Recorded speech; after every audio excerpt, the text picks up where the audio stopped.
On the topic of the legal and historical context of marriage, one thing that you talk about is that, you know, prior to sort of the 1950s, it was sort of tacitly accepted that men would cheat around on their wives. And then when women got equal rights, essentially, and became equal partners, instead of giving... When straight people redefined marriage. Right, exactly. Instead of extending to women the same kind of tacit acceptance that we give to men to play around, we made it as taboo for men to play around as it always has been for women. And it's been a disaster And you attribute a lot of... So when is cheating okay and when is it not okay then?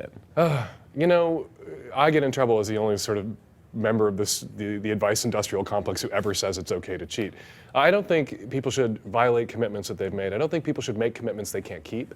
And I don't think people should extract commitments from others under duress that they likely can't keep. And knowing what we know about infidelity, 60% of men, 40% of women in long-term relationships, very long-term, multi-decade relationships, will cheat at some point. That infidelity happens. And sometimes it is the right thing to do.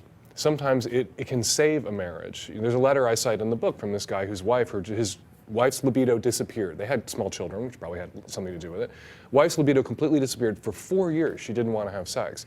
He was going out of his mind, thinking about a divorce, took a lover on the side, very discreetly, was very, very careful. 4 years later, his wife's libido came back, he and his lover parted ways, and the marriage endured because he was getting it elsewhere. Was that not the lesser of two evils? Rather than divorcing his wife, economically disadvantaging his wife, traumatizing his children, versus having this discreet affair on the side. And I look at that and I say, you know what, the affair was the right thing to do. Divorce would have been the wrong thing to do. Two wrong things maybe, two evils. Divorce was the greater evil. I'm glad you had the affair. Is the counterpoint not, if you can't have an honest relationship with your partner, then what do you have? You should at least be able to go to them. Relationships aren't depositions. We lie to our partners all the time. You know, a relationship is a myth that two people create together, and some lies are involved. And the lies begin on the first date. Because on the first date, you present that best self, that best version of yourself.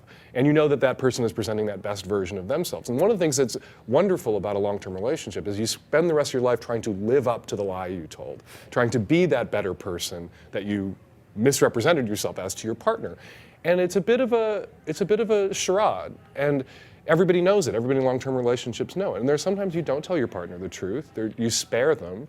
Prudy, who is an advice columnist I read and admire very much at Slate, will tell people who've had one affair, like you made that mistake.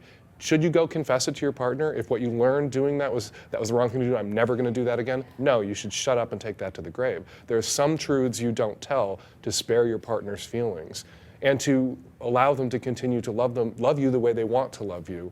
And then you redouble your efforts to be that person that you convinced them that you were, the kind of person who wouldn't cheat.